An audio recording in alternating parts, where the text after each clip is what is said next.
Jadi awalnya saya direkrut di Elnusa itu, jadi dari awal kuliah lulus tuh langsung saya bekerja di Elnusa, dan itu saya masuk sebagai manajemen trainee, waktu itu tahun 2003 ya. Itu setelah melewati masa manajemen trainee, kemudian saya ditempatkan karir pertama itu sebagai operasional auditor. Jadi walaupun background saya accounting ya atau di bagian keuangan, tapi penempatan dari perusahaan waktu itu saya ditempatkan di bagian operasional auditor. Cukup lama saya di situ sekitar 5 tahun. Kemudian setelah itu saya pindah-pindah bagian. Jadi setelah operasional auditor, saya pernah kemudian ke bagian bisnis proses, kemudian dimutasikan lagi untuk memegang proyek yang terkait dengan IT, kemudian mendapat juga amanah di bagian quality management, gitu ya. Kemudian juga saya pernah di bagian operation excellence, dan terakhir baru ke bidang yang saat ini juga saya geluti, yaitu SDM. Jadi sebelum saat ini juga saya sempat ditugaskan di PT Pertamina Persero sebagai VP di Human Capital Management. Dari situ kemudian akhirnya diberikan amanah lagi memegang untuk menjadi Direktur SDM dan Umum di Elnusa.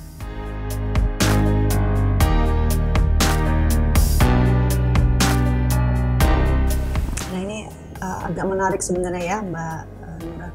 Jadi SDM dan umum sebenarnya tanggung jawab saat ini yang sedang saya dapatkan gitu ya. Jadi SDM mungkin semua juga teman-teman sudah lebih familiar, sumber daya manusia pasti yang mengurus pengelolaan SDM di satu perusahaan. Nah yang uniknya ini yang bagian kata umumnya gitu ya. Jadi umum itu saya di sini juga memegang amanah untuk mengelola ya, bertanggung jawab terhadap fungsi-fungsi. Satu juga saya ada supply chain management, kemudian yang kedua saya juga memegang untuk mengelola fungsi IT, kemudian juga yang ketiga ini juga masuk menjadi tanggung jawab saya juga untuk mengelola fungsi property management, dan juga ada fungsi Elnusa Petroleum School yang juga menjadi coverage di Direktorat SDM dan Umum. Jadi cukup luas, nggak cuma SDM, terutama yang di bagian umumnya ya, karena di situ artinya ada bidang procurement, kemudian ada juga bidang IT gitu ya, ada bidang properti dan GA gitu ya, dan sampai ada Petroleum School sendiri yang saat ini dimiliki oleh Elnusa.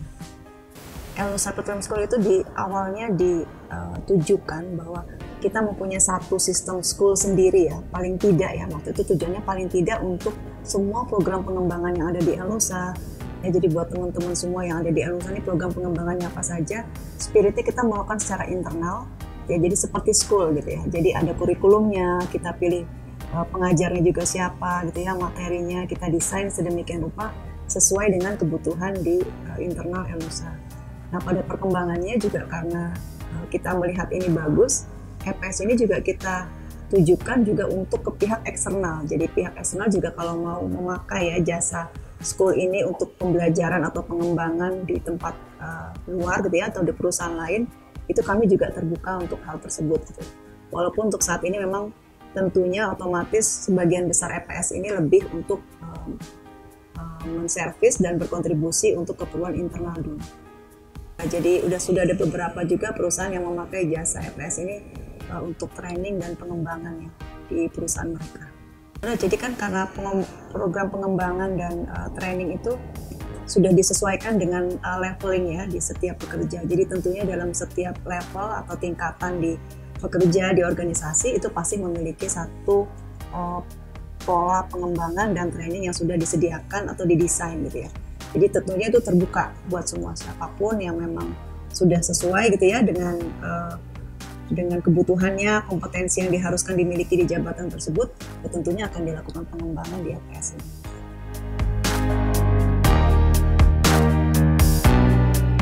Jadi salah satu kunci juga keberhasilan ya dalam satu perusahaan dalam mencapai target itu adalah komunikasi. Sehingga kita merasa penting melakukan town hall meeting secara berkala ya kepada teman-teman. Nah, memang kemarin ketika pandemi COVID, town hall meeting banyak kita lakukan dalam bentuk daring atau online ya. Tapi tentunya itu tidak mengurangi juga spirit kita untuk bisa berkomunikasi. Jadi town hall meeting ini salah satu bentuk komunikasi yang kita harapkan dari semua pekerja gitu ya, mau dimanapun berada di ditugaskan baik secara lokasi maupun juga dalam tingkatan level yang berbeda, itu semua mendapat informasi yang cukup clear gitu ya dari top manajemen. Jadi tujuan utamanya seperti itu.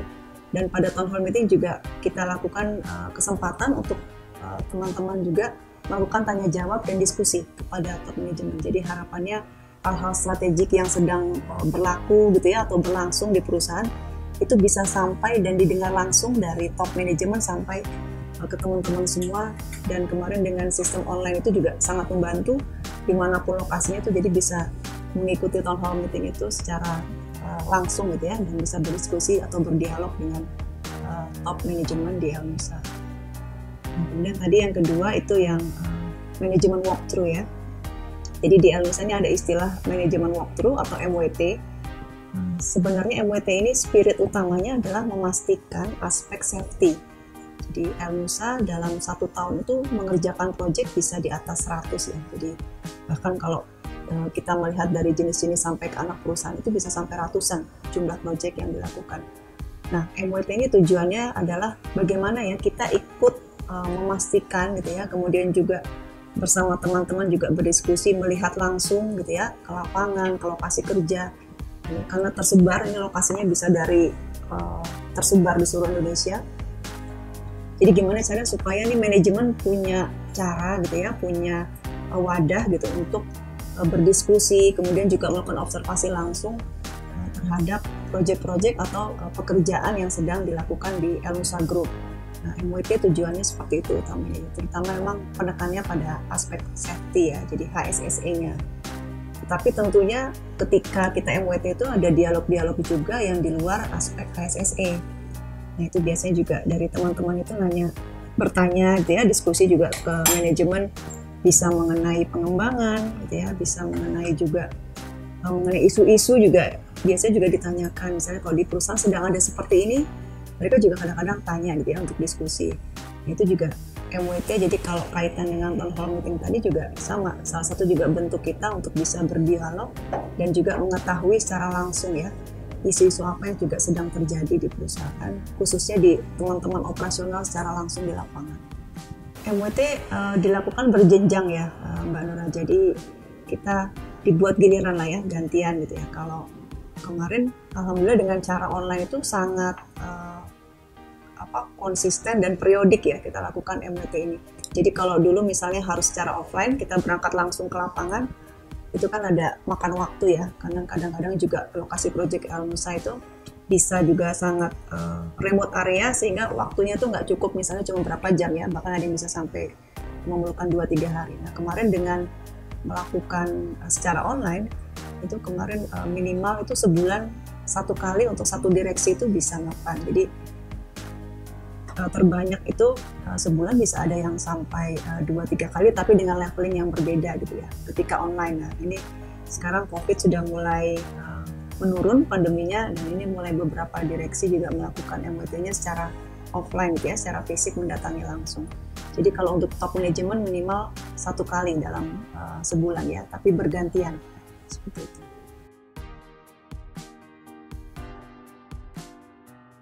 Gaya kepemimpinan, kalau saya itu sebenarnya secara overall ya cenderung itu demokratis ya. Jadi saya kalau membahas sesuatu, memutuskan itu saya cenderung meminta masukan dari teman-teman gitu ya, dari tim.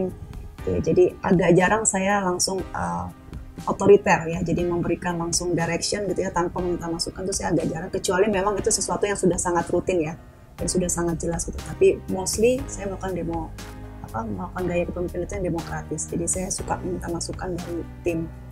Dan yang kedua juga mungkin yang khas, nanti kalau mungkin terasa juga di tim saya itu juga saya juga tipe yang saya suka transformasional gitu ya. Jadi setiap saya masuk ke satu tugas gitu ya, jadi pertanyaan pertama biasanya saya tanya ke tim itu, apa yang bisa kita lakukan berbeda gitu ya. Kalau dulu kita lakukan ini, kedepannya apa yang mau berbeda gitu ya. Jadi saya nggak suka sesuatu itu sama ya, saya selalu men-challenge kalau bisa lebih baik, harusnya selalu ada ya, setiap hari itu harusnya ada yang bisa lebih baik. Jadi 2 hal itu pasti kalau ngobrol ke tim itu terasa ya dalam keseharian saya. Saya satu suka minta masukan gitu ya, dan yang kedua juga saya itu selalu mendorong juga, ayo kita yang lebih baik lagi apa gitu ya. Jadi inovasi gitu ya. Enggak, mungkin beberapa orang juga akan merasa itu perfeksionis gitu ya gaya. Tapi kalau saya bukan ke situ arahnya, tetapi men-challenge supaya apa yang bisa kita lakukan lebih baik lagi, apa yang bisa kita improve itu selalu menjadi keseharian gitu ya, pertanyaan keseharian yang ada di dalam diri kita ya, supaya memang secara pribadi gitu ya kita juga bisa menjadi orang yang lebih baik lagi. Saya kebetulan tipe yang tidak terlalu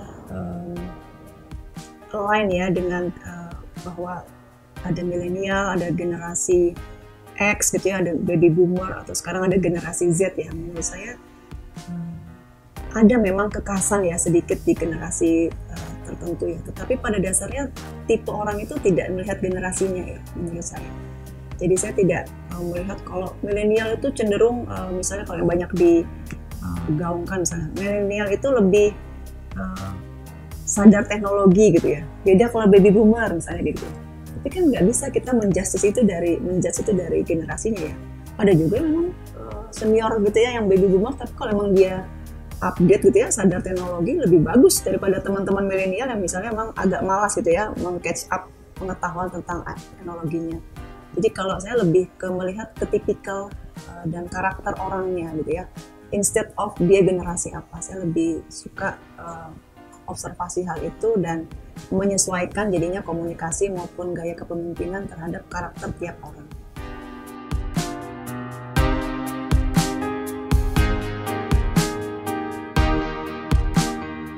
Jadi Elnusa ini kan bagian dari Pertamina Group ya, Mbak Nura. Nah, Pertamina ini sendiri bagian dari BUMN yang ada di Indonesia. Nah, BUMN sendiri sudah melaunching nih dari tahun lalu, kita punya core value namanya akhlak. Ya. Akhlak itu singkatan dari amanah, kompeten, harmonis, loyal, adaptif, dan kolaboratif. Nah, itu jadi 6 hal itu yang sekarang sedang kita implementasikan, sudah dimulai dari tahun lalu, dan terus kita kampanyekan ke seluruh teman-teman personil di Elnusa, dan tidak hanya supaya jadi jargon gitu ya, tapi juga bagaimana core value tersebut bisa menjadi keseharian gitu ya, diimplementasikan dalam melakukan kegiatan kita dan menjalankan profesionalisme kita. Jadi akhlak ini harapannya juga Elnusa sebagai bagian dari Pertamina dan juga bagian dari BUMN bisa menjalankan core value tersebut, dan tentunya ketika core value ini juga dijalankan dengan baik, harapannya sejalan dengan kinerja perusahaan yang juga membaik gitu ya.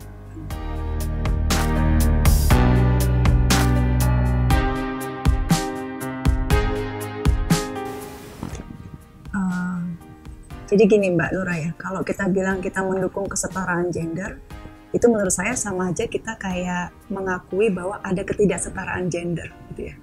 Jadi kalau buat saya sih paling tidak ya, saya tidak ada program yang khusus mendukung kesetaraan gender. Gitu. Programnya adalah semua diberlakukan ya, tidak ada masalah gendernya ya. Itu dimulai dengan kalau dari sisi SDM ya, misalnya mungkin sudah sering didengar ada yang namanya talent pool gitu ya. Perusahaan itu pasti punya kumpulan talent-talent. Ya dari awal semua diberlakukan persyaratannya, kualifikasinya itu sama ya, tidak ada yang melihat apakah ini laki-laki atau perempuan gitu ya. Terus punya persyaratan berbeda gitu, itu enggak, itu semua mempunyai kesempatan yang sama. Kemudian juga ketika memiliki satu kesempatan promosi misalnya ya, termasuk menduduki posisi leader, itu juga diberlakukannya sama, tidak melihat hal seperti itu. Jadi dalam kesempatan posisi pun kalau memang yang minat perempuan gitu ya atau laki-laki, itu juga tidak ada persyaratan yang membedakan gitu ya. Jadi kalau dibilang mendukung kesetaraan sih ya bukan mendukung ya, bahwa tapi emang itu sudah in place gitu ya, jadi ya memang dilakukan, sudah menjadi keseharian.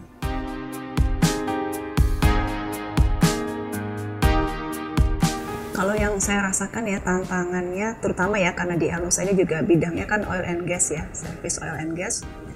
Tantangan yang saya rasakan sebagai perempuan itu lebih karena environment itu mostly laki-laki gitu ya, karena emang nature pekerjaannya itu kan banyak yang juga di lapangan gitu ya. Kemudian juga dari bidang pendidikannya juga yang memilih untuk bisa masuk misalnya teknik gitu ya ke oil and gas itu kan memang lebih banyak kebetulan yang laki-laki gitu ya. Jadi ya kok dibilang tantangan sih enggak ya, cuman mungkin perlu penyesuaian ya. Mungkin kalau di bidang industri lain ada yang jumlahnya mirip gitu ya antara perempuan laki-laki, atau ada yang mungkin di industri yang perempuannya yang lebih banyak gitu.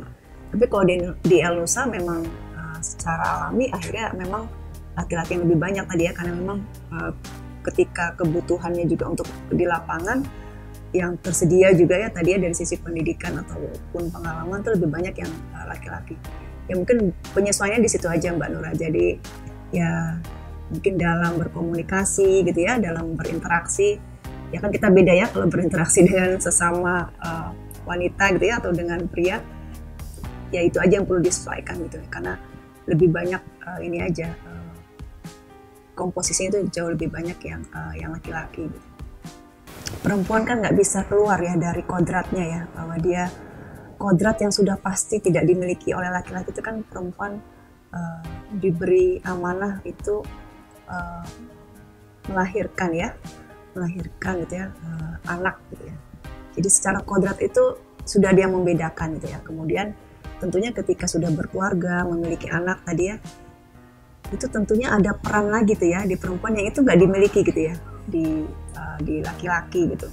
Nah itu peran itu yang menurut saya memang tantangan, karena ketika sebagai seorang perempuan kita di dalam keluarga itu punya peran sendiri gitu ya, sebagai ibu gitu ya, kemudian juga sebagai istri dari pasangan kita gitu. Nah itu yang mau tidak mau ya, itu memang harus perempuan juga harus pintar gitu ya, menjaga kedua peran tersebut agar bisa tetap optimal ya. Saya nggak bisa bilang dua-duanya maksimal ya ketika memang kita mempunyai dua peran itu, tapi ya bagaimana semampu kita untuk menjaga peran itu supaya tetap optimal.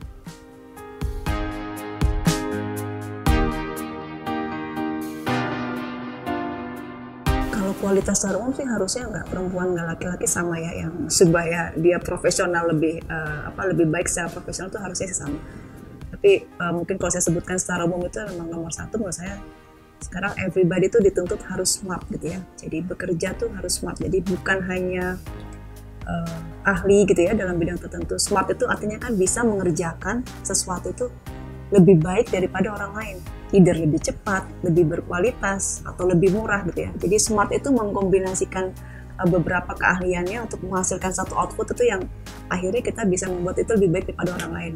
Itu maksudnya quality yang harus dimiliki oleh, ya kalaupun sekarang kita sedang membicarakan tentang peran wanita ya, paling tidak itu quality pertama ya, maksudnya yang harus dimiliki nih oleh seorang wanita supaya bisa lebih baik dalam menjalankan peran di karir atau di profesionalismenya.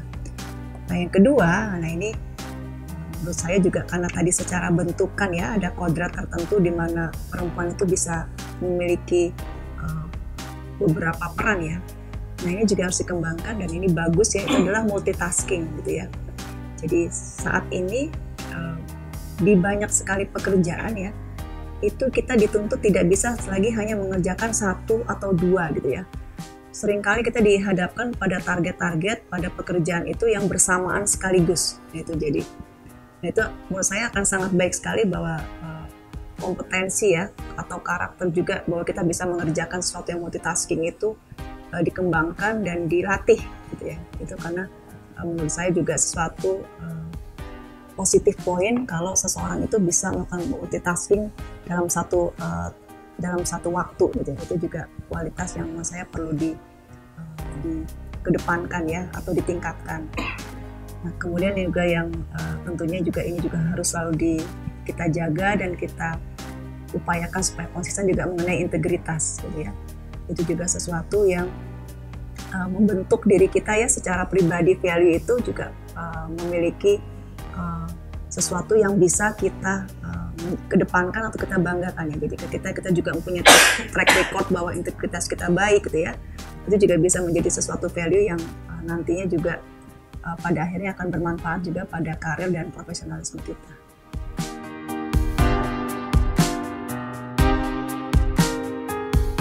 Harapan saya di saat ini opportunity itu terbuka luas gitu ya. Banyak sekali kesempatan ya kalau tadi kaitannya dengan Kartini ya, di tahun dimana Ibu Kartini waktu itu ada ya, dengan opportunity yang saat ini kita miliki itu kan jauh sekali ya, jauh sekali. Dan justru itu menjadi kesempatan nih bagi semua wanita ya, terutama wanita di Indonesia juga. Ayo kita ambil ya opportunity itu, ambil kita peran itu gitu ya. dan buktikan ya kalau memang kita kan seringkali tadi juga ini bahwa kita ingin diperlakukan setara gitu ya, tidak ada bias gitu ya. Jadi pesan saya tadi, opportunity itu banyak, ambil peran itu dan buktikan bahwa memang perempuan itu tidak kalah gitu ya. Perempuan itu juga bisa sama baiknya atau bahkan bisa lebih baik gitu ya. Jadi cara terbaik untuk membuktikan bahwa kita diberi kesempatan, diberikan kesetaraan adalah membuktikan adalah bahwa kita juga bisa melakukan peran itu dengan baik. Jadi juga saya sangat dorong gitu ya, bahwa ayo kita juga buktikan bahwa perempuan itu juga bisa bekerja dan bisa melakukan karir dan bisa profesional itu di bidangnya masing-masing itu dengan baik.